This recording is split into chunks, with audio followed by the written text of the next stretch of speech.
Okay, I'm ready. Hello everyone, it's Shane Conto, your Wasteland reviewer, and welcome to another edition of the Development Hell podcast with Shane, Alex, and Matt. Hi. So, we're a week late than usual with this, but don't worry, we're still going to have some fun talking about some movies. So this week, our main topic is our favorite movies from the 1960s. So we're each going to talk about one. I might have some honorable mentions, I don't know about you guys. But before we do that, we always jump into our segment of looking at some of our coming attractions and we're going to decide if we're going to greenlight them or send them back to development hell. Oh. Dr. Claw style. So, we got 2 weekends to look out here. So starting off, Dear Evan Hansen.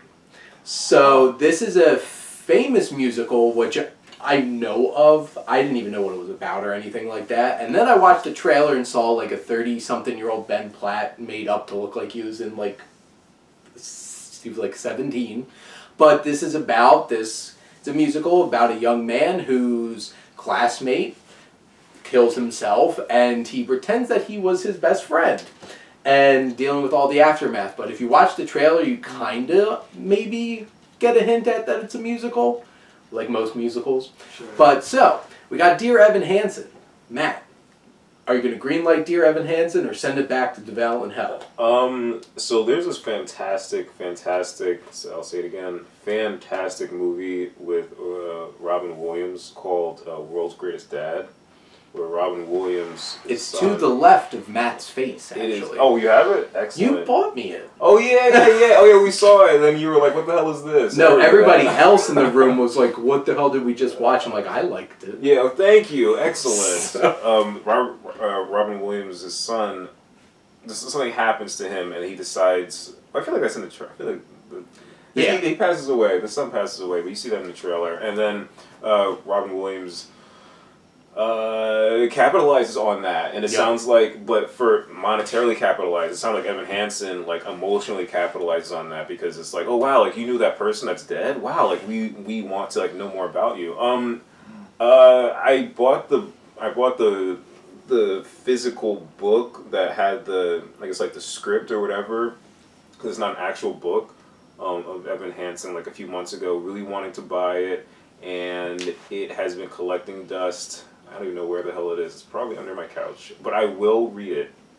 But the reviews are out, and it's kind of like, people are like, lukewarm as hell. Is 40 lukewarm? I don't know. But, I don't know. 40% on Rotten Tomatoes. Oh, wow. So, I mean, I'll greenlight it because it'll make me feel better that I bought a book, and not wasted money, because I hate doing that.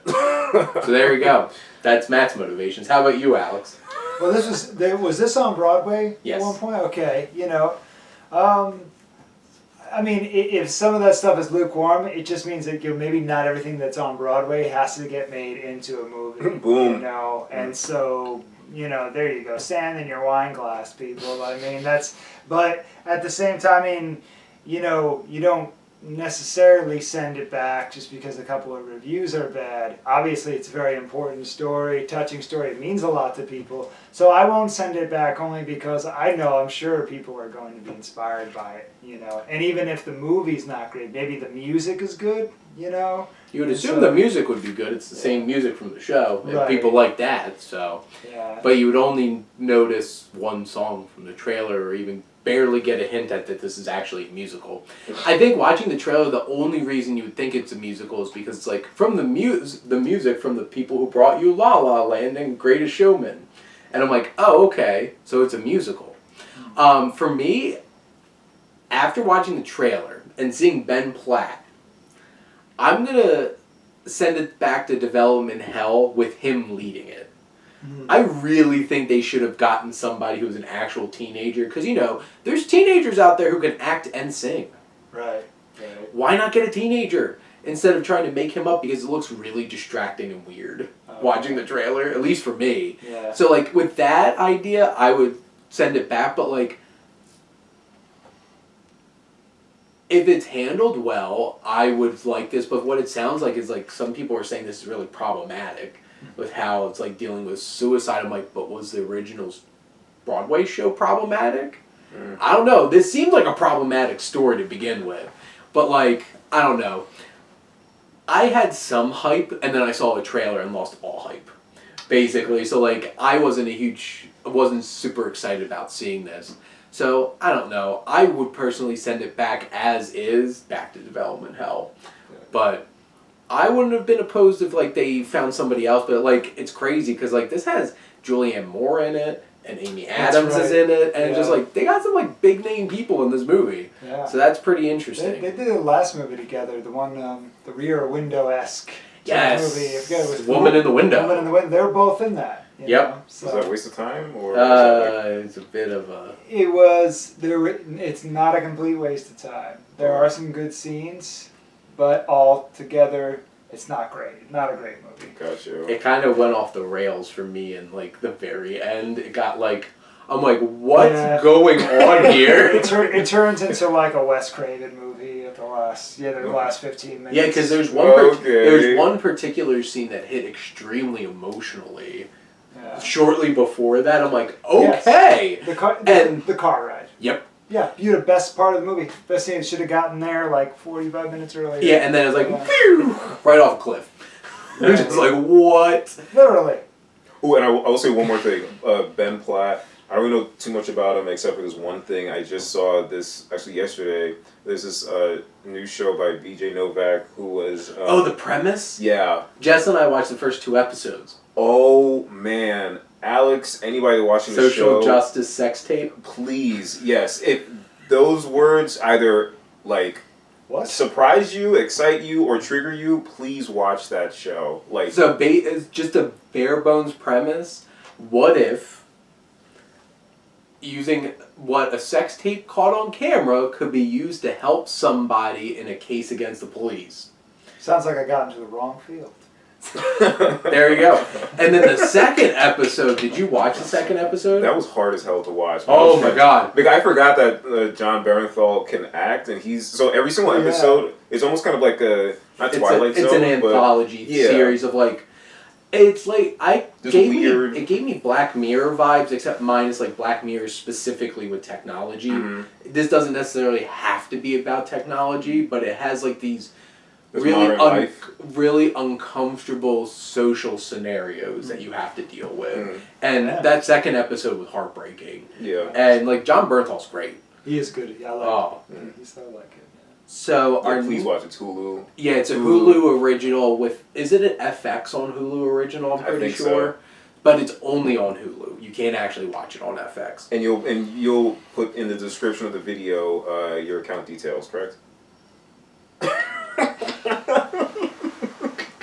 So our next film that we're going to talk about is another English language remake of a very famous and very quality film called The Guilty, which this is, what country is it originally from? Basically the idea is it's about this guy who answers a paramedic call, like he's on the call line, and he has to help de-escalate a very tough, tense situation. And that's the whole movie.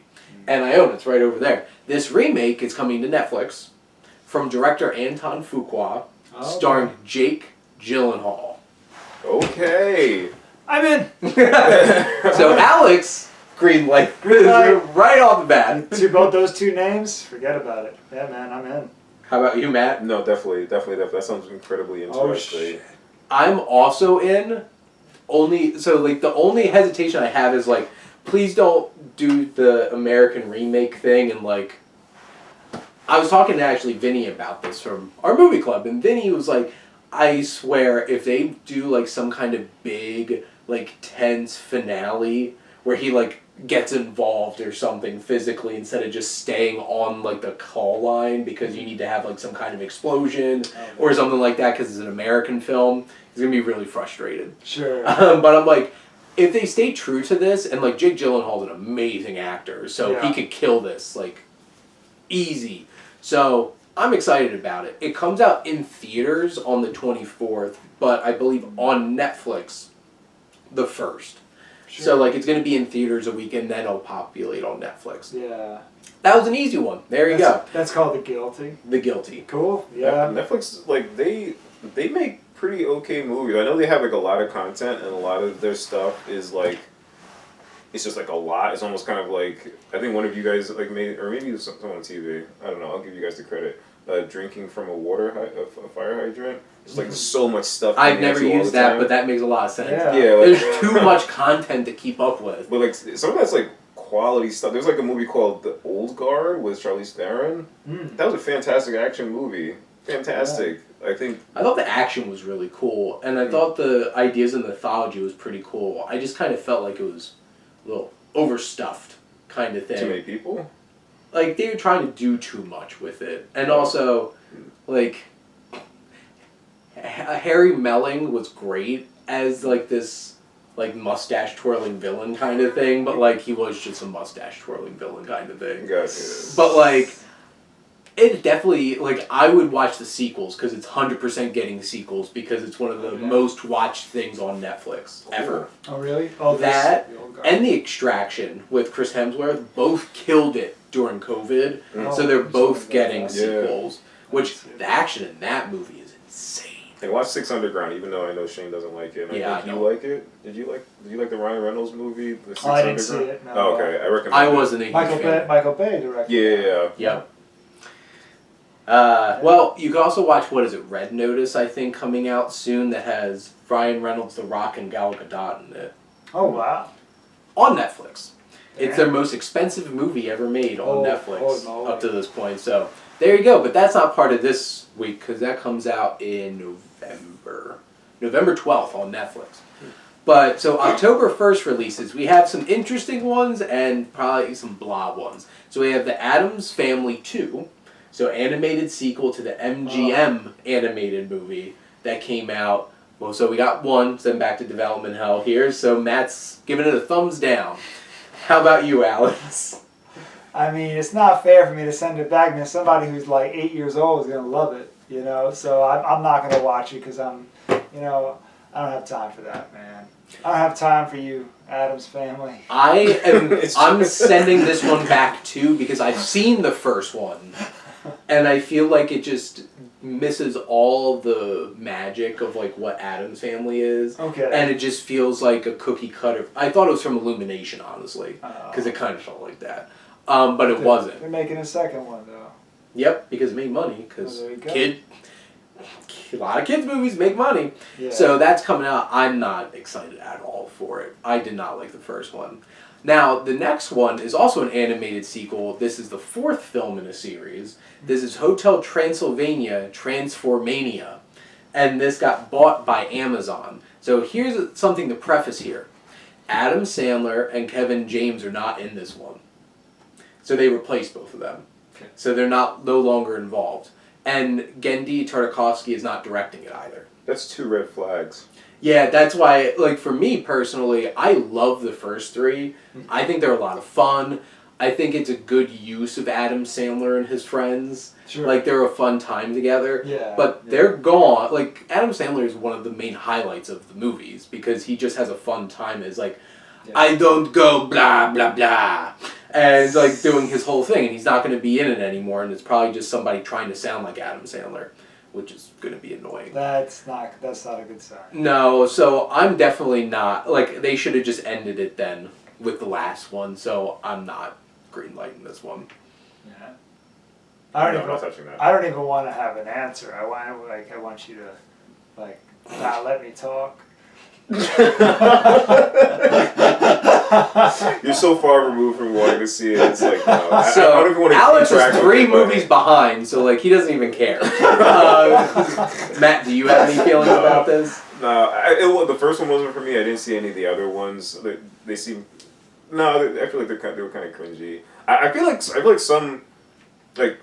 some kinds of movies, like, even though they get sequels and they make a lot of money, I feel like that's the case because, like, the amount of options isn't there. So if there's a kids movie that comes out, of course kids are going to see it because there aren't, like, a bunch of movies. They're not making, like, 10 Iron Giants a year. You know what I mean? Like, it's just, like, everything is just, like, just throw it out, throw it out, throw it out, throw it out. And I feel like a lot of kids movies, like, they talk down to kids.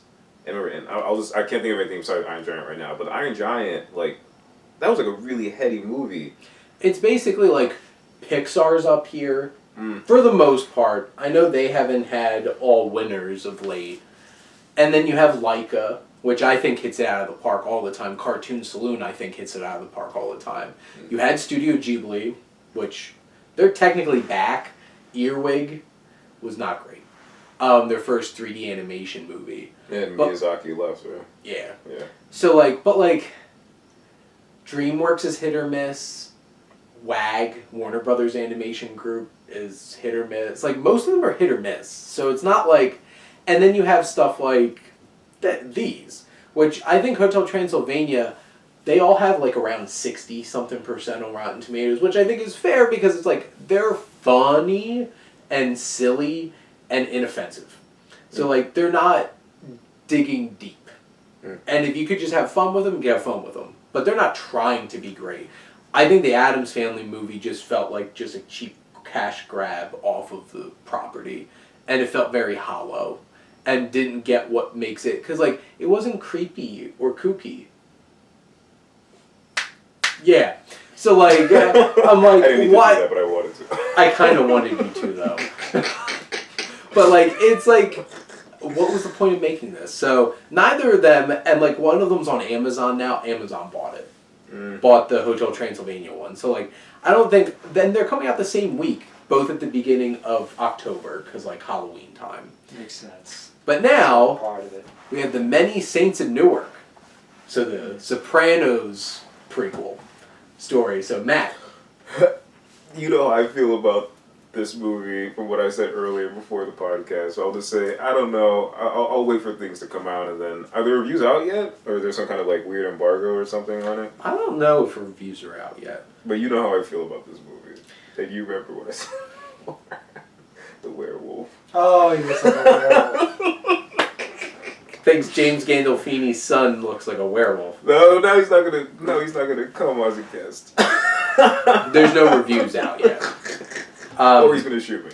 But Alex, what are your thoughts? Well, I'm going to greenlight it only because I saw an interview on CBS Sunday Morning with the creator, and he is the most non-Hollywood Jersey / New York guy. I don't think he smiled once in this interview, and he was so honest about the characters and why he decided to write it the way he wrote it, and they tried to explain that it's not really an origin story, it's just a gangster movie that takes place. Yeah, because it doesn't have the vibe of this is setting up the Sopranos. It seems there's multiple mob stories going on in life and stuff like that, and for me personally, the cast in this alone is Alessandra Nivola, Farrah Farmiga, Ray Liotta, Leslie Odom Jr., Don Bernthal, Corey Stoll. There's a lot of great talent here. Yeah. And, I watched the trailer, and not gonna lie, so, I've only seen the first 2 seasons of Sopranos, so I haven't watched the whole thing through. Yeah. But I had an emotional reaction when at the end of that trailer, it's starts playing the theme from The Sopranos. I'm like... Yeah, woke I up like this morning. Yeah, I like that. Wrong hand of a gun.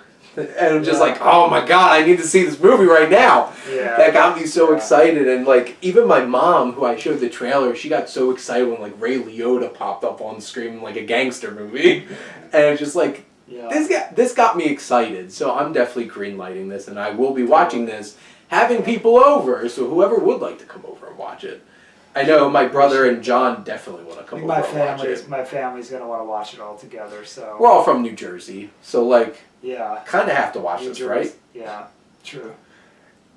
Kind of have to. The last one that we have here is... I have a lot of feelings about this one, but I'm going to stay quiet and let both of you say stuff. Venom! Let There Be Carnage, which got moved up 2 weeks from October 15th after Shang-Chi made a shit ton of money. So they're I'm oh, maybe because that one's good. So I'm sorry. Matt, what are your thoughts on this Venom sequel that apparently is 90 minutes with credits, and has Woody Harrelson as Cletus Cassidy, the serial killer who becomes Carnage and then fights Tom Hardy in Venom. And wears a red wig. They got rid of the wig. They got rid of the wig. Yeah, it tested so... The internet reacted so adversely to that after the credits scene that they got rid of that. Because not gonna lie, he looked like a clown. Oh, I have a lot to say once it's my turn, but go ahead, Matt. So, on... What year did this come out? So, 18? 19? 2006. No, Venom. It felt like it came out. Oh. 2006. It felt like one of the movies. Yeah, it should have come out with like Fantastic Four. Like an early. That's what Venom felt like to me. Yeah, early superhero movie. Mm. Yeah. It's like you made this movie Spawn 15 years, like 15 years too late. Yeah, but see, like at least Spawn wasn't. Was Spawn really part of that wave of superhero That was in the movies? 90s with like Blade and Spawn both came out around the same time So before the boom. Before X-Men and Spider-Man. Gotcha. Yeah, So, because like X-Men came out in 2000, Spider-Man came out in 2002. That was like the boom, and they were the high quality ones at the time. Yeah. Because then you had the two Fantastic Four movies. You had Daredevil. You had the Punisher movie with Thomas Jane, which like I've seen the director's cut, and I actually like quite a bit. Yeah. I have But some like guilty pleasure with Punisher. Yeah. I'm a huge fan of Thomas Jane. I love Thomas Jane. They did him dirty with that movie though. But like, it just felt like this movie was made 15 years ago and they forgot to release it. Right. Well, I saw it on my birthday with like a friend of mine, and like I remember thinking, wow, so I guess like Applebee's is the best part of today. Sometimes that's the truth. Yeah. That's the truth. So oh wait, but I will say I really hope that Eminem puts out another song for this movie because I loved the Venom song. Like I'll listen to it even now. Like, and I love that song. I have to admit, Joe ruined it for me. What? Because even before I heard it, he's like, did you hear that new Eminem Venom song? He's like, knock, knock, like the devil in. And like, that's all I can hear every time it comes on. I'm just like, nope, ruined it. Soiled it from the start. Soiled it. So, Matt, are you greenlighting this? Hell no. Alex, are you greenlighting But this? I do greenlight Eminem. Eminem is a heck of an artist. You gotta Yeah. he's an It's artist. a real Slim Shady. There we go. I'm not going to greenlight it only because Venom, the movie itself, was not a good movie. The actual Venom, the way he looks is awesome, and the way it moves is awesome. I think they got that part right, and there were some interesting aspects of it, but honestly, it just felt like a very convoluted, tonally Out off of Tom movie. Hardy. Yeah. Like everything else about that movie, I'm just like, what? Yeah, it didn't feel like he needed to be in it, Like I Tom really Hardy felt was like really trying, and you could tell he was really trying. Yeah, so I mean it did well, and people. Yes, it made $800 million. Right, so that's why they're we're like, getting a "Cha-ching." sequel. But when you tell me 90 minutes with credits, that means we're going into like a bloodbath, like there's gonna be a lot of action. There's not gonna be a lot of build up, or it's just gonna be a lot of build up and then like one scene of action. It's gonna be like. I'm hoping it's just like 90 minutes of just pure mayhem, because if it's like an hour and 15 minutes of build up and then like this blow off anticlimactic finale like the first movie, I'm just gonna be like, nope. Well, I don't know enough about Venom and Carnage, but growing up, what I thought was so compelling about them, it looked like Spider-Man had no chance against either of them. Venom looks like you'd eat him. And so you take away Spider-Man from it, it's not as compelling. It's like, Yvonne Drago versus Mr. T or something. You know what I mean? It's a Big Show Mark Henry match. Right. Sure. Yeah, you take away the I don't get that underdog. reference. take away two giant men No, fighting I was each other. kidding. I was kidding. Yes. You take away the underdog, and you kind of lose me a little bit. Then that's. I think that's one of the challenging things. But like, okay. That was like the most base understand. So Giant versus giant. I'm opening the faucet now because. So, when I sat in the theater and watched this first movie, and I checked my phone when the credits started rolling because I'm like, this has only been an hour and 35 minutes since the trailers were over.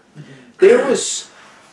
Because the runtime of it was an hour and 50. Mm-hmm. So I'm like, what the hell's the 15 minutes for? Eminem, the Cletus Cassidy scene, and then a whole entire scene from Into the Spider-Verse.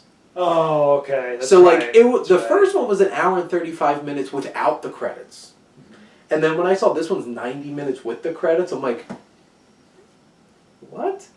And that's not to say you can make a great film with 90 minutes. Like, there's some great movies that are, like, short to the point. They get to their point. But, like, apparently they cut 40 minutes of the first film of just Eddie Brock and Venom. Okay. Wow. Which Tom Hardy's like, that was my favorite parts of the movie. Sure. And it was, like, all that build-up, him getting to play off himself. Sure. Because, like, and... Yeah. The line that lost it for me in the trailer for the first one was like a turd in the wind. And I'm like, did Venom just say turd? I'm like, oh! Yeah. And then that's where the humor is here. And I'm just like, oh my god. And I watched the trailer for this, and it's like, one is the loneliest number. And like, why are you ruining this song from Three Dog Night for your stupid trailer? Because like, I've heard it used in like the Lego Batman trailer, which was hilarious. That one really fit. And I'm just like, they're ruining a song in this trailer. This looks like just a bunch of blob fighting.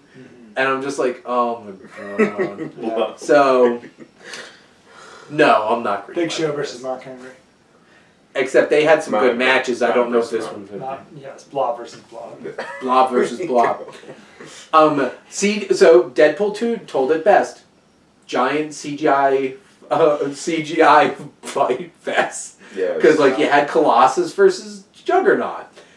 I remember that fight, not for the actual fighting in it, because it was pretty basic. Well, except for when he shoved electrical cables up Juggernaut's butt. That's how you beat Juggernaut. Yep. But, like, when Juggernaut was saying some of the things that he said, which, like, I'm going to melt Colossus down and make him into a certain kind of ring for a certain part of his body. I'm just like... Oh. And I'm like, okay, this movie's going there. Yeah. I don't have much faith for this. And I don't think this is going to make a whole lot of money either. So I think this is... And here's the thing. I'm not the hugest fan of Andy Serkis as, like, a director of a whole movie. Okay. And he's directing this. Andy Serkis is directing Venom? Yeah. Andy Serkis, Smeagol, Andy Serkis, like War of the Planet of the Apes? Yep. They lost Ruben Fleischer, who did Zombieland, who did the first Venom movie. And now they got Andy Serkis directing this. Andy Serkis, the Jungle Book man? Yes. Wow. I've only seen 2 movies that he's 100% directed. Because, like, apparently when he's on films, he directs a lot of the motion capture stuff. Right. Which makes sense, because that's his thing. But, like, I'm not a huge fan of Mowgli. Like, I thought the Disney Jungle Book movie was much better. And then he made a movie with Andrew Garfield in it, which was, like, this really dramatic period piece. It was like Broken or Unbroken. That was Mel Gibson. No, I'm just kidding.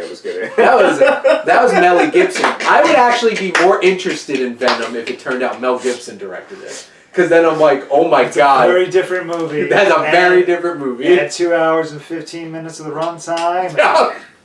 Whole lots of screaming and babies getting born out of nowhere. And there we go. A lot more violence and gore. It would have been rated R.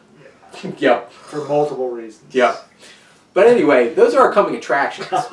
So now it's time to talk about our favorite films of the 70s. 60s. That's next time. Yeah. It's the 70s. See, I jumped the gun. So what's funny was how I've been trying to set up my list for these meetings. Like, I have my list of my top 25 favorite films. And so I'm going through, I'm like, what decade did this come out? What decade did this come out? I'm like, oh, I have so much for the 70s.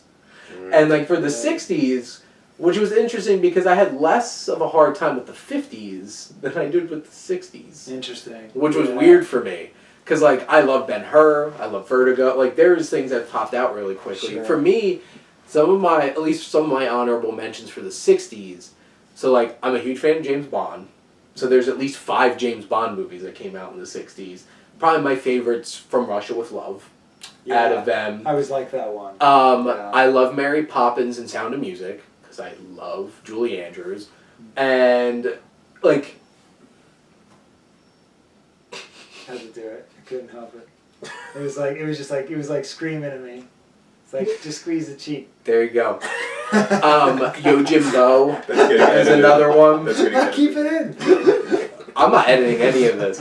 So, Yo Jimbo, which, interesting enough, Fistful of Dollars is a remake of. Right, yeah. Unofficial remake, basically a ripoff. Sure. And I like both of them. Those came out in the 60s. But I guess, do either of you have some honorable mentions to throw in there besides your number one pick?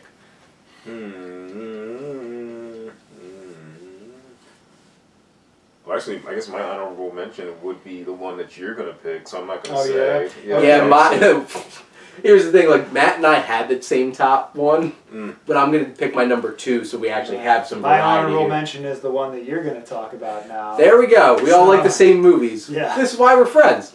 Yeah. So, Matt. Well, that's not why we're friends. We're conjoined. Well, actually, yes, that is why we're still friends. That's why we're still friends. Yeah. We're conjoined under this table. I gotta go to the bathroom. The Human Centipede didn't come out for like at least a couple more decades, Matt. Matt, so what's your top 60s movie? Yeah. So my top 60s movie is 2001: A Space Odyssey. So in high school, I don't even really like Tom Hanks all that much. Not that I avoid him. It's just like a lot of his movies, like, they just feel kind of cheesy, like usually like by the trailer or something like that. It's just something that's like, I don't think I'm gonna like be into it. But I was watching an interview that he was doing, and somebody asked him like, what's like a favorite movie of yours? And he said that he said something that really touched him was 2001: A Space Odyssey. It just he said it made him cry. Excuse me. And and I was like, oh, okay, sure, whatever. And then I had heard about it. Sort of, kind of, I think from The Simpsons, because they made a reference to it, and I never watched the movie. I was like, that's whatever, the 60s movie. I don't feel like watching it. And then when I heard the Tom Hanks thing, I was like, okay, fine, I'll take a look at it. I have to say, every single time that I see it, like there are like multiple scenes that do give like this really big like emotional like it comes out of me, like the beginning when. Like, just the whole idea, like, everything that's going on, it's just, like, a big idea. These pre-humanoid, whatever the hell creatures on Earth, like, learning, like, the very moment that this creature is learning how to use a tool, and it being surprised, and it understanding that in response to, this monolith thing that's not always really exactly, like, described, like, what the hell it is, but it's either... Is it pushing, or is it just present for like really significant moments in time? I don't know, but like it was there, and it's the catalyst to the leap of human evolution. Yeah, boom, yeah, like it's the key in the ignition every single time, like that we need apparently, and so and then like the tool scene, that's just like a big idea where it's like because it takes that, and like the music is swelling, and every single person anywhere has heard. And there's like and like all this stuff. Thus spoke Zarathustra. Yeah. And then once it throws the bone and it's like super excited. Also, why would you throw the bone if that's your tool? Why would you throw it? He like kills one of his friends too or something like that. Well, so what happens is at first I was mimicking it along while you were talking there, and Alex was watching me, probably wondering what the hell I was doing. So like, what are you doing with that thing? Because like the ape creature picks up that bone, that tapir bone for the first time, and then it's just like, yeah. Mm-hmm. and it starts beating these bones, and then it's at those fast edits to it beating a tapir to death, and it's just like, oh my god, this is humanity, and it kills it, and then they're semi-upright against this rival gang of apes. There we and go. beats, oh, and that's such a hard hit too, and you hear the thud of it hit him over the head, and they're just like beating it, and then it's like, and chucks it up into the air. One of the greatest edits in the history of film. When that tool turns into our most modern tool, the spaceship. That is so great, and again, the music that's behind it, and then just like for that whole entire scene being kind of like a metaphor for like everything that we have done, like to get to that space station. Also, again, this movie's from the '60s, so like this movie's like so like far ahead of its time. And there's a bunch of other stuff. There's like the HAL 9000 stuff and there's like, I'm sorry, Matt. Yeah, I'm afraid you can't do that. You can't do that. It's just like, and you like watch like the robot playing the human, and if you actually like know chess, like, then you'll realize that I don't, but so it's in like a HAL cheats. Yeah, like it has some kind of like a film like behind the scenes thing, but yeah, like the robot's actually cheating as it's playing chess, and then like it turns like this horror movie, and it's not so like only science fiction. This movie's great, and then towards the end when you have like just like that Jupiter and beyond the infinite. It is what is beyond the infinite? What does that mean? And it's just like this colorful, scary, like hard to wormholes. Yeah, like what is happening on screen when you watch it for the first time, and it's just so so impactful. Dave is like warping and mutating like inside the spaceship as he's going through like this laser light show and negative focused film. Yeah, and it's like every single time like he blinks his eye, and that is I've seen that so many times. And I love the fact that I know where that comes from, where he's like blinking his eye and it's one color, or it's like one shade, and then blinks his eye again, it's a completely different shade. Sure. It's just there's so many moments in the movie that I've seen in other things. There's so many moments in the movie that are just so impactful. Sometimes like I don't really give a crap about music, and then sometimes like music is actually a really like important thing. And like that movie, like everything comes together. The music's visuals, everything. Yeah, the music, the visuals, the metaphor that's happening, the metaphors that are happening. It's so awesome. And then the end, you see kind of like if the whole movie is about like progress and development, and the idea that like such like an awesome, like arrogant but cool idea where it's like, okay, so like the whole story is like what has happened before and what we expect to happen next, but then what happens after that? Like the logical conclusion would be we'd be in space, but then what happens after that? Like the next stage of human existence, Star Child, being some kind of I don't know what the hell. Like, what is that? That is fantastic. And then having like the world and the Star Child, and then them kind of just like being together, and again the music. And that music like just swells so much. If you don't know what I'm talking about, I keep saying the word music. Like pause this video, watch that scene, just type in like end of 2001: Space Odyssey, and then immediately change the ringtone. Actually, in context, it makes not a whole lot of sense. That's that's the thing. You know, my joke is always, you know, they made a book out of that. But I think this is one of the few cases where they were actually, correct me if I'm wrong, they were simultaneously writing the book and making the movie. And so I think there is a lot of context that I may never get because I probably won't read the book. I read all 4 books. Oh, for real? Yeah. And 2001: A Space Odyssey is one of my favorite books. Wow. So like Arthur C. Clarke and Stanley Kubrick wrote the screenplay and the book together. Wow. But they screwed Arthur C. Clarke over. So like Kubrick gets like the screenplay credit. But like he wrote the screenplay too. Oh, yikes. really? Yeah. That's the same thing as the bone hitting him in the back of the head. Well, it might have been the Writers Guild that screwed him over. $100 bill spit. But the thing is, both of them had equal parts in the film, and you can tell what parts are theirs. Okay. All the technology was Arthur C. Clarke. Okay. Yeah. Because he more or less invented radar, and like advanced radar and stuff like that. Like he was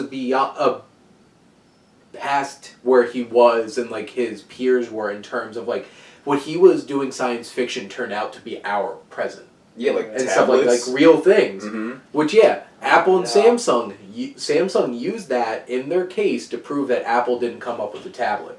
Mm. So there you go. Yeah. But the thing is, the book, so Stanley Kubrick wanted everything to be much more interpretive. Arthur C. Clarke was much more literal, and that's why the book's a lot more literal. Like, Right. you actually know what's going on. Sure. And then they made a sequel film, 2010, the year we made Contact, which is a lot more of a straightforward sci-fi movie where you get explanation. Right. I saw that a long time ago. Which, it like, felt more like a typical movie. Yeah, exactly. I only got through half of it. I didn't really like it. Because the thing is, if you're comparing it to 2001: A Space Odyssey, it's Right. a whole other kind of thing. There's no Kubrick, and they went, like, John Lithgow's in it, Roy Scheider's in it. Like, there's, like, named actors in it. I only know Cara Dullia because, like, I've watched that movie so many times I know what his name is. Like, nobody knows any of the actors. But, like, 2001: A Space Odyssey means so much to me because it's my number 3 favorite movie. Wow. I have the original poster hanging over there.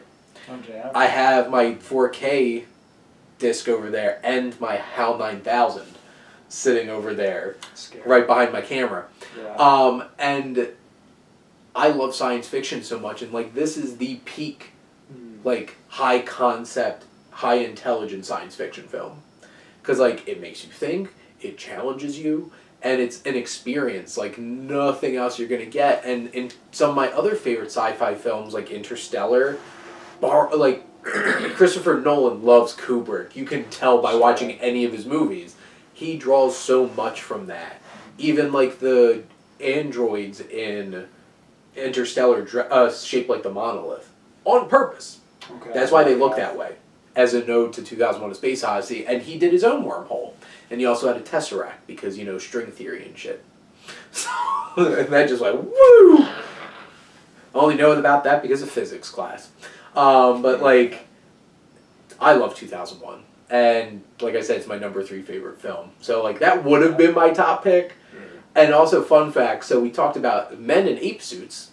My number 3 favorite movie of the 60s is actually Planet of the Apes. Wow. Okay. Because I'm a huge science fiction fan, and I love me some Charlton Heston. It is a classic. I don't know if it Maniacs! Objectively, I don't think it's top tier science I fiction. don't know if it's aged as well, but it was like the first time you watch it, it's a very special, like that experience when you can finally talk again. Like, that scene is realistically, like, Dawn of the Planet of the Apes and War of the Planet of the Apes are better films. Yeah, I agree. I saw War. I saw War. War was pretty badass. Yeah. That's the one with like the monkey with the 2 machine guns in his hand, right? No, Koba's, that's Dawn of the Planet of the Oh, Apes. okay. But Woody Harrelson in War, man. He is amazing. War for the Planet of the Apes made my top 5 that year. Like, I love, like, Matt, that's why I'm so excited for Matt Reeves' Batman. Because, like, what he did with those 2 Planet of the Apes movies was off the charts. But, do you have anything to add about 2001? 2001 in particular? That scene, it's just that scene when Hal is watching them speak and reading their lips. Dude. It's scary. It's eerie. And this is why I'm a robophobe. And I can't think of anything that, that reminds me of. It's scary, man. It really, it's like, oh shit, it's Camera's always watching you. That's just, so if you haven't seen it, I will say this, a movie kind of feels like an event, and I think that might turn some people, like, it's not your typical movie. There's a lot of stretches without dialogue. It's more of an experience. Yeah. Definitely. Like, I think the first dialogue's like 35 minutes into the movie. Yeah. Like a good 35 minutes into the movie. So you need to go into it just understanding that, so you don't expect, like, cause otherwise you'll be bored. Like, why am I bored? That's the thing. You kind of have to wait. You really have to. Like, Ad Astra and Interstellar, that definitely borrow a lot from this. Yeah. Do not feel like actual 2001: Space Odyssey, because like there's space pirates and stuff in Ad Astra. Right. And there's like there's an absurd amount of dialogue in Interstellar because it's a Christopher Nolan movie.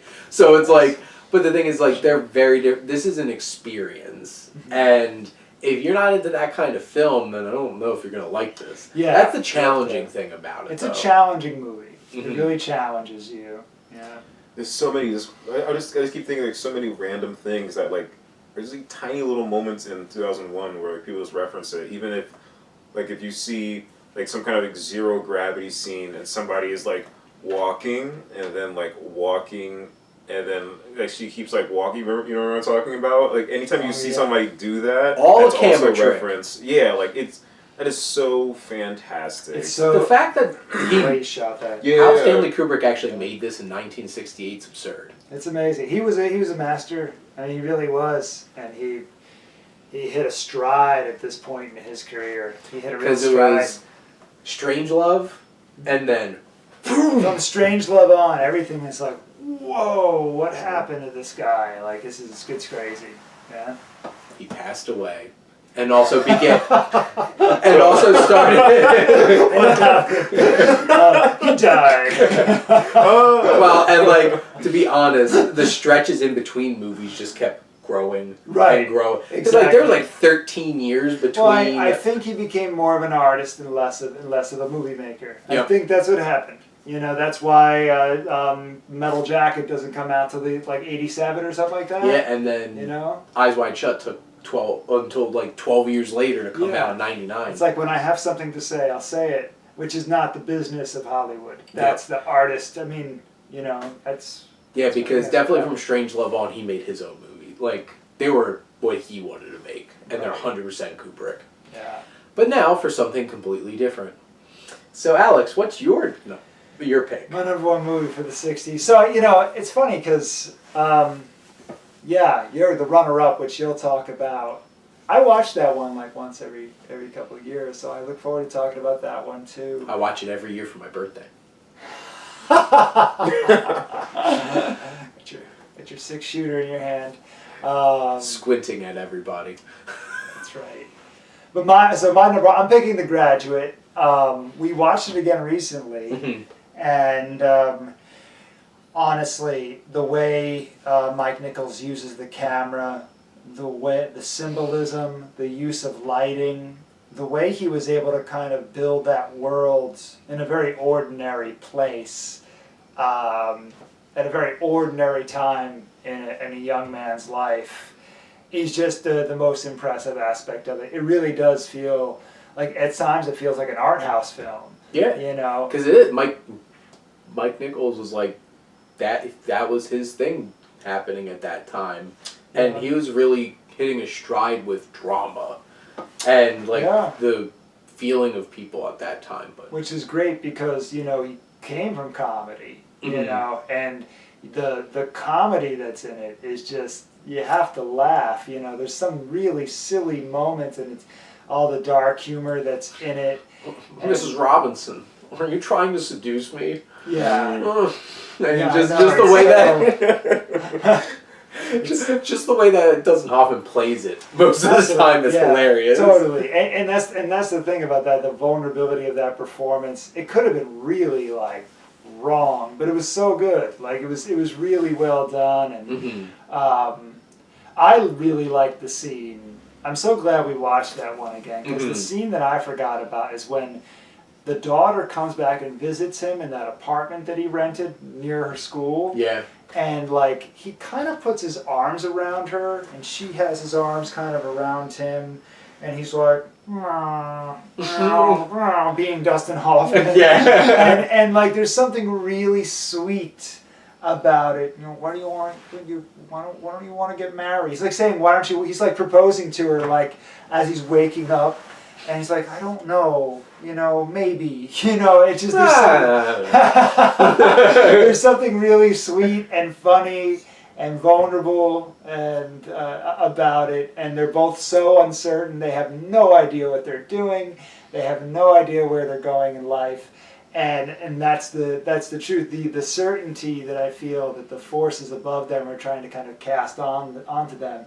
but when they're together, they realize they have no idea what the hell they're doing. All they know is wherever the forces above them, the matriarchy, the patriarchy is trying to point them in, is a place that doesn't feel quite right. Yep. And they have to kind of rebel against that. And so that's really kind of stood the test of time, I think, for me, you know. And it's interesting because, like, I wound up looking at all of my movies and, like, what came out in the 60s. What are these movies that I really love? And probably the most human drama, the one that is most similar to this that made it towards the top is The Hustler. And Was that Paul Newman, okay. George C. Scott, and Jackie Gleason. And you're like, oh, what's this have to do with it? Like a pool shooting movie. And, like, there's some deep, dark, humanistic elements to that film because it's not really just about them play. I feel like The Color of Money, the sequel, is a lot more just about, like, shooting pool and stuff like really? that Martin Scorsese made. But, like, there's some dark places that movie takes you and, like, from a human perspective. Sure. And it's very 60s. Yeah. And that was early 60s. Yeah. And then by the end of the 60s when The Graduate came out, because I was looking at the Best Picture nominees throughout the years, and, like, 68 was such an interesting thing. Right. Because, like, right. you had Bonnie and Clyde and The Graduate here. Right. And they're, like, at the cusp of, like, this is, like, a revolution of film. Uh-huh. Yeah. They took the safe choice of, like, Guess Who's Coming to Dinner. And you had that, and, like, was that the same year that Dr. Dolittle was nominated for Best Picture? At least somewhere around there, like Rex Harrison, Dr. Dolittle movie. Which is, I remember watching that as a kid. It's silly, it's stupid, it's just like a big budgeted, ridiculous movie. And the fact that that got nominated for Best Picture is so interesting. But, like, there's... And it got a remake. Which, I felt like, well, like, the Eddie Murphy one was never going to get nominated for Best Picture. I was talking about the Robert Downey Jr. one, actually. Oh, God. Sorry. Oh, my God. You can turn off the video now. That is a Steve, I wanted to, you know what? I blocked that out of... Pile. It might have well have been the steaming pile of shit that he pulled out of a dragon's ass when he pulled a set of bagpipes out of its ass. Because that happened in the movie. Because I saw it. That's those bagpipes? Out of his ass. Out of a dragon's Out ass. of a dragon's ass. Yeah, the dragon. That makes sense. There's a dragon in it. And it's irritable. And he's like, let me help you. And it's like Irritable. Robert Downey Jr. sticking his arms up there. Yeah. And pulls out bagpipes, pulls out armor and stuff look like at that. that. It farts. He It's just like all over them. And I'm like, what is this movie? Oh, man. But, like, it's so interesting thinking about the 60s, though. Like, movies like that got nominated for Best Picture. Right. But then, yeah. like, up against something like The Graduate. Right. And... Is it? Are you basically saying it's like the prenatal 70s films were starting to kind of bubble up? Yeah, and maybe that's why. And when I thought about the movies and just kind of looking back at the movies of that decade, maybe that's why, because so much of the goop of the cultural, film stuff that I've continued to kind of like enjoy, even if they took place, even if they came out in the 80s or 90s or today, that I always think back to, this reminds me of, Five Easy Pieces, or this reminds me of Cuckoo's Nest, or this reminds me of Chinatown. Well, that would be high up there on my 70s list. Yeah, no, I know. Nest. But a lot of that stuff was touching on very, darker social themes that were, you couldn't, get away from, and this was the prenatal, era of the 70s were being born or being conceived, I think, through some of those films. You have any thoughts to add, Matt, about The Graduate? No, I mean, it's a good movie. I just remember two things. Number one, I love what you said about the fact that this movie makes, like, such an ordinary, like, time in somebody's life, but it's such an incredibly ordinary person. Like, it makes it interesting. Like, I really like that observation. So, super dope. And then I just keep thinking, I really wish that this director, like, directed, like some kind of, like, action movie with cars. Yeah. I don't know why, but when I was watching it, because I was, like, sitting on my couch, and just the way that the camera was like positioned in the car like towards the end when he's like driving, and it's like the tenseless nature of everything, and like how things were like framed, like he's on the bridge and you just see like the wires of the bridge just go. I don't know why, but they were just so thrilling. Like the editing and what was on the screen, like it was just so interesting. I was like, damn, like what if it wasn't like Dustin Hoffman? What if it was like Vin Diesel like in that car right now? Or Steve McQueen. Vin Diesel's better. I'm gonna pretend that Matt didn't say that. So it'd be fun to go back and look at his filmography. I don't know if he did any car movies, but he did a lot of different stuff. Did he pass away? Yeah. Mike Nichols. Oh. Yeah, he did a movie called Carnal with Jack Nicholson, which is basically about a misogynist, very like successful misogynist. You know, kind of screws over his friend. His last film was Charlie Wilson's War. Oh wow. In 2007, he did Closer. Closer, which makes a lot of sense. Closer. Oh wait, with Natalie Portman. Natalie Portman, I like that Julia movie. Roberts, Yeah. Jude Law, Clive Owen. He directed the mini-series Angels in America, Never heard of. which doesn't surprise me after he directed The Birdcage. Okay. So- Sure, yeah. Working Girl, I saw that recently, and that Silkwood. it had some of his subtlety, but it didn't have his art stuff. I have his You know? Catch-22. Oh, he directed Catch-22 with Alan Arkin. Well, With there you Alan go. Arkin I in need it. to see that. I need to see that. I'm literally ordering Closer right now, and I like that movie a lot. Who's Afraid of Virginia The Woolf movie when was they're his... both online together in the beginning of the movie with Clive Owen and Jude Law. Clive Owen thinks that Jude Law is Julia Roberts, so they have like a or I think and they're having like a sex I think talk. so. I think so. It's amazing. Yeah. I think so. Yeah. I actually haven't seen Closer. There's a really awesome song that's in it too. Yeah. Yeah. Oh. Like the sad. Yeah. And so it is. Yeah. Oh wow, you saw this like really recently. I've seen that movie like 7 times. Got you. I love There you that's go. like my date movie. Yeah, she'd get past that, you know. We're in good shape. That's We're in good So, yeah, no, totally recommended. Yeah. awesome. So, we talked about science fiction, we talked about drama, and now we got a Western. Because it's like, honestly, when I was doing my top 10, it really was hard for me to not just put the whole Dollars trilogy in my top 10 of the 60s. But The Good, the Bad, and the Ugly.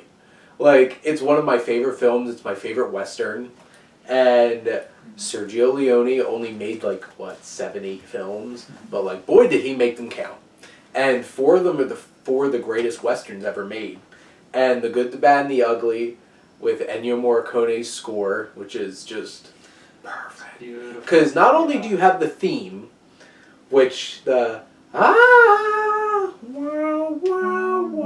each have their own themes, the 3 of them. Yeah. Because, Tuco's is the screaming, and then Angel Eyes is the flute, I think. Okay. And I think Blondie's is the guitar. And, each of them have their own, instrumental themes, or I guess vocalizations. You have that, and then Ecstasy of Gold, which I think everybody has heard before. But my personal favorite, because this is my single favorite scene in the history of cinema, is the standoff in the cemetery at the end of that film. Because Il Triolo, the score going on, the way that just builds and builds and builds attention, and that trumpet, when that just starts wailing in there, and the editing and the filmmaking, the cinematography, there's so much going on in that scene. It's so amazing, because in hindsight it makes so much sense, but it's why? Because obviously Clint Eastwood is cool, calm, and collected, but why is he so cool and collected in this moment? He has 2 men who could possibly shoot him. Or does he? And that's the whole entire thing. Yeah. With he knows more of the situation that's going on. You have Tuco with E.I. Wallach is fantastic. He's so paranoid in this moment when the camera comes on him and he's just so good. because he's who do I trust?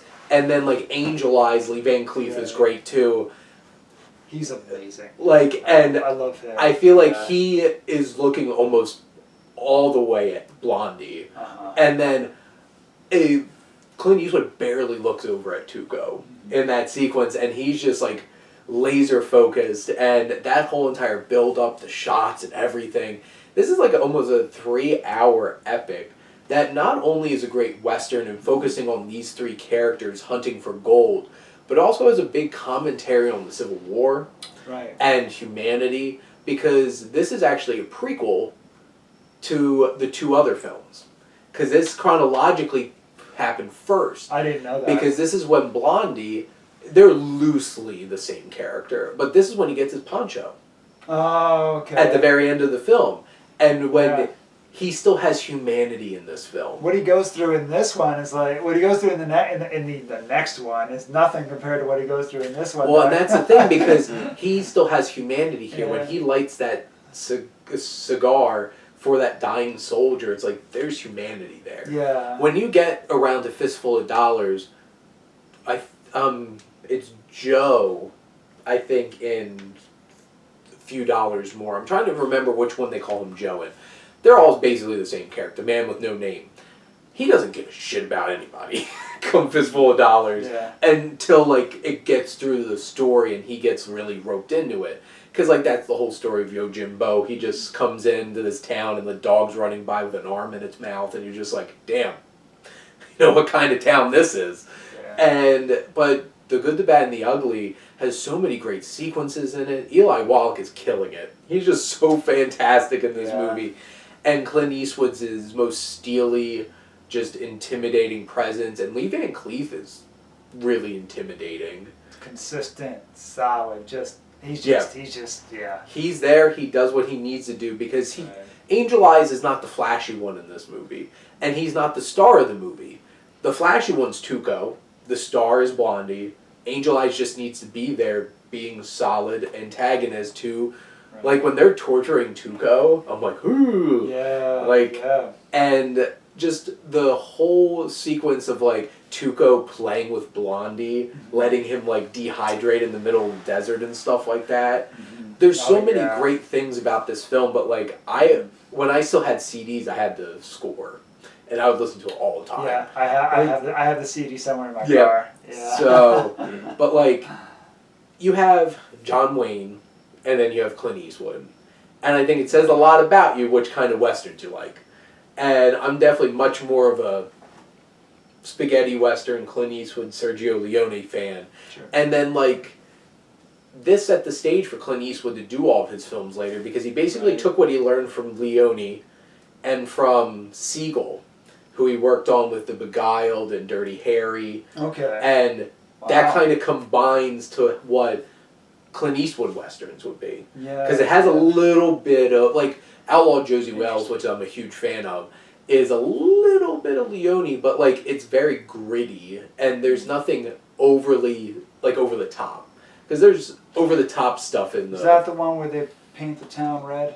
Oh my god, High Plains That's Drifter. High Plains Drifter. Okay. Oh, I love High Plains Drifter. That's a challenging movie, because without context of what's going on, it's really hard for you to root for Clint Eastwood for some of the stuff that he does. Sure. And then, as the film goes on, you realize what's really going on. You're just like, oh my god, this is working on so many other levels.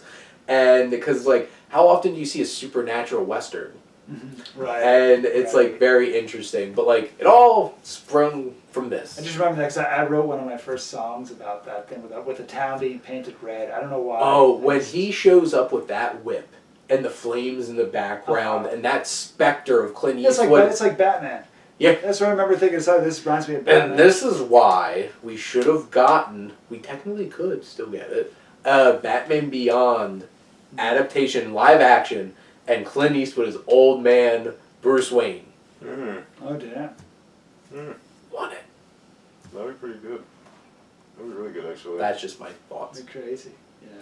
But we're getting Michael Keaton Yeah. instead, basically. Oh, for real? Oh, wait, that's happening? Well, in Flashpoint, he's back as Batman. Oh, really? Oh, okay. Because there's time travel shit and other Interesting. dimensions and stuff like There we that. go. You're back, Keaton. He made it back. He's all the way back. He was all the way back. He was now. Batman, then Birdman. He's Batman again. Yeah. So there you go. Well, all I'm going to say about Good, the Bad, and the Ugly, there's so much you can say. My favorite scene, first let me say this. I know you guys don't drink, but movies to drink whiskey to, this is a great movie to drink whiskey to. That's what you need to know about whiskey. You never have whiskey in your life. This is the movie to drink whiskey to. This and maybe Hateful Eight. Different type of whiskey. But different kind of experience. Yes. A little bit of blood in it. Yeah, a little bit of blood in the Hateful Eight one. Just a little bit. That's right.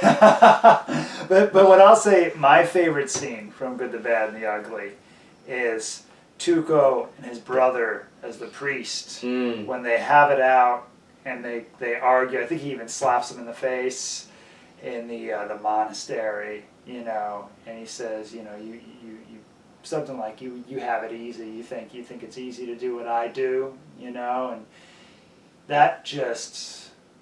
that I'm like, oh my God, they could have made a whole movie about those two characters. Yeah, they could have. It was just like, it almost felt like a little indie movie on the side, embedded into this freaking epic, you know, and so that was my favorite scene. And then the only other thing I'll say is just the sprawl of the cinematography mixed in with the music and everything that happens, you know. It's just you know, it's timeless. It is like legit timeless. Like made in the 60s. I don't care what decade it was made in. Like it could have been made in the 20s, the 80s, whatever it was made in. It was obviously like it was just timeless. You know. Yeah. I feel bad because I saw this movie in college, and I remember liking it, and I just only thing, but I can't remember anything except for like a bridge blowing up. Yes, because they help out the Union soldiers by blowing up a supply bridge. Yeah, I just remember the explosion being really cool to look at. It was because it was a practical explosion. Explosions, but like I just Right. Yeah. And it was like a legit explosion. It was just like that whole bridge is like boom, and you could feel the force of it. out of my pee was funny. It was. Hey, that was the actual audio clip. You going boom? Oh man, it's that, and then I also do like the ending when you have the standoff. So the cool thing about the standoff, and something else I don't really, I don't want to make it seem like I have like all these, like I'm not usually thinking about music, and I'm not usually thinking about editing unless something is really interesting. I'm not usually thinking about like establishing shots or things like that unless I really see something really beautiful or whatever. But in the standoff scene, so the thing that for me that's really cool that I've only ever seen done again is in this really small movie called Submarine, directed by Richard Ayoade. The little boy, well not little, he's like the 13-year-old boy, and it's like It's on my watch list. yeah, I really like that. Really awesome book too. I recommend the book as well. But it's so it goes like you see like the characters and like the camera's kind of like it's like you see like a chunk of him, a chunk of him, and a chunk of him, and then like a little bit less of that, but then still, and then like as you keep kind of like it's almost kind of like it's like rotating like among like all the three people, but the cuts are getting smaller and smaller and smaller. On top of the fact that the music is also kind of getting tense, that is a very interesting thing to do. Like, I can't even imagine like this person that was probably sitting there at like 2:00 in the morning with like a pair of scissors with this film, like Right. Yeah. Like, I can't even imagine that. Like I didn't even, you know, I don't even think about that nowadays. But that took an incredible amount of work. yeah, because you This truly- wasn't like you sitting on like iMovie or something Yeah. like that. It's just like somebody like little razor blade like yeah, like like Clint Eastwood, like make me look good, like you know what I mean? I don't think he had that much power yet. But, Oh yeah, true. Yeah, but Sergio Leone was probably like yelling in Italian, like get this right. no, wait, look at these spaghetti sauce on it.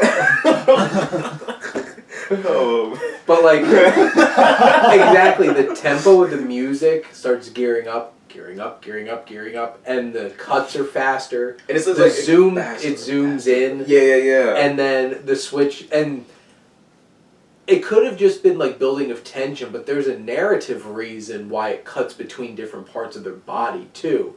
Because the mystery in the eyes, who they're looking at, how intense their stare is, tells us what the characters know about the situation.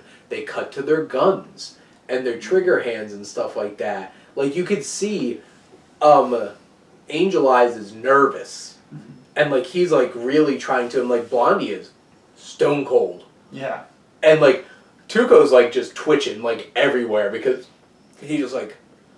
Because realistically, when it comes down to it, Angel Eyes is going to shoot at Blondie. Blondie's going to shoot at Angel Eyes. Tuco's the wild card here. Yeah. Angel Eyes is like, will Tuco shoot at me or will he shoot at Blondie? And then Blondie knows more than anybody else in the situation. And it just, how that all comes together and how that all plays out. And it's so much better in hindsight, too. And then, of course, then it leads up to the end, where he leaves him hanging there, and you think he's going to leave him hanging there, and then all of a sudden he, like, pops out from behind one of the trees and has, like... Yeah. like, shoots the string, and then Tuco running up with his hands behind his back, Blondie! You son of a... Ah! And, like, cuts out the... and it's just like, oh, my God! Yeah. And then it's just like,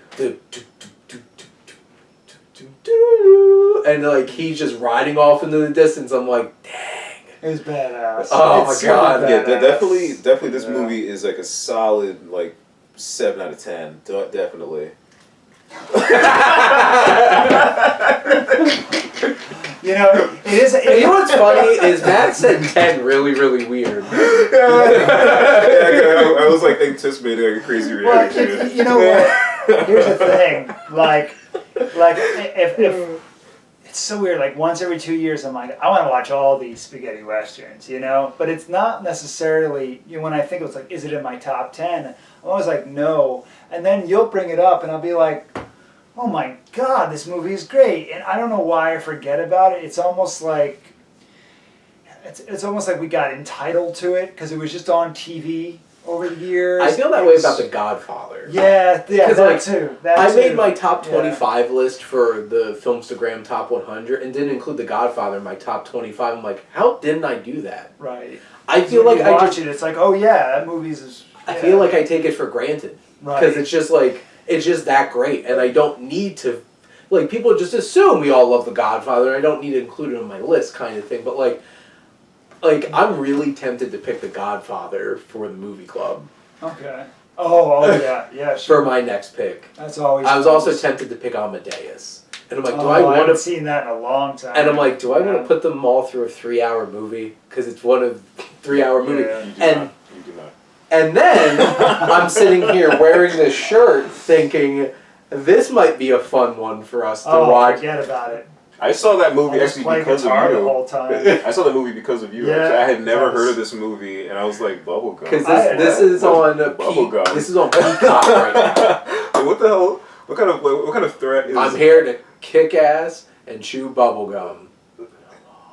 Bubblegum. Yeah, you told me that, and I was like, "What the hell?" And then I Googled it, and then everybody on the internet knew about this movie, and I hate that feeling. I hate that feeling so much. So these glasses on. But you don't know I hate that so much, and I was like, "Damn, okay, let me watch it." And then that movie is weird. Yeah. Yes. And that is probably hands down. Like if there's an Academy Award for an ending shot. Yeah. That movie. Wow. And what does he say? He's like, wait, what's wrong? What's going on? What's the matter, baby? Yeah, what's the matter, baby? And then it goes to black. Because isn't it Richard no, it's Roger Ebert and George Siskel talking about a John Carpenter movie on the TV, and good shout out to the old boys there. Yeah. But wow. I mean, it's like, you're gonna put these sunglasses on. We're gonna make you eat that trash can. that whole scene. And this is probably going to be my pick. Look, we could do a whole John Carpenter like anthology up to maybe a certain point in the '90s. But like, what was so I feel good? like we need to stop at like in the Escape from LA. in the mouth of madness. I It's know. probably, Yeah. like that's probably the last I one. could just tell. Well, like Yeah. I like it. It's a Stephen King adaptation yeah? with Sam Neill in it, Oh, okay. and it's a horror movie. Oh, yeah. That's like 92, 93, 94, somewhere around there, and then Escape from LA. Well, yeah. Well, what I loved about that era of his filmmaking is you could tell he was never taking himself too seriously, Nope. but he was also like hitting you over the head with themes about shit that was going on in the world, and Obey. yeah, he was really like, This is your god now. you know, he was just in his zone at that point in his life, and it was just great to watch his movies because he obviously had. It was just he was in his zone. I literally see people like wear shirts that say like "Obey," like people that are like younger than me. Right. But yeah, right there. Where you go? That's the There we go. poster.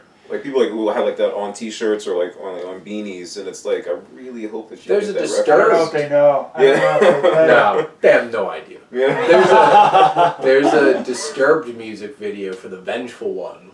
That's Okay. the whole entire thing's based off of They Live, Yeah. and it's just like, oh my god, and it's crazy, and it's just like, this isn't about John Carpenter. He didn't start making movies until the '70s, but this is probably gonna be my pick then. It's on Peacock right now. Oh, for the 80s. For our movie club. Oh, for the movie club. Okay. Okay. Because Yeah. you're next. I know you threw out Children of Men, but I don't Yes, know if because I'm always trying to pick a movie that I haven't seen before. I've never seen all of Children of Men. I've only seen I'm like down. bits and pieces. You know, so I'm I'll have always to trying check. But Force me to watch Godfather. I haven't seen that since high school. That is a movie. don't tempt me. Have my Blu-ray. Also, like I'll do Down the there. entire podcast like doing like a Brando impression. Cause you know when I first met you, like I did make an that. offer and can't refuse. We could all be Brando, like all of us being Brando. Well done. Like of course we can. Of course we can. Like, definitely we will. Man, it could have been somebody. Can I be that Brando? Wait, no, I want you to be Brando, like doing the Godfather, but I want Shane to like go downstairs, get like an orange, and then you can be like have the orange in his mouth for the entire thing. That seems heartbreaking. I think I burst my appendix trying to imitate Brando. But anyway, That seems hard. He's a bad man. The that's hell? why it's so challenging. He's a sweetheart though. He's a. s- I guess. Bad guy, sweetheart. Tony Soprano. Well, this is what makes him different than Michael. I think the only thing that cool about him is the fact that he was like, was that him or Michael that said, "I don't deal with drugs, no drugs." Well, yeah. that, and he'd do anything for his family. Michael shows that he would not do the same. Oh yeah, because his brother. Because of that, yeah. Oh, we're gonna get into it when we do that. But this was our favorite films of the '60s. Yeah, where did we So go? I hope you enjoyed this episode of Development Hell Podcast. And Matt, Alex, and Shane thank all of you for always tuning in and supporting the Development Hell Podcast. Brought to you by ADHD.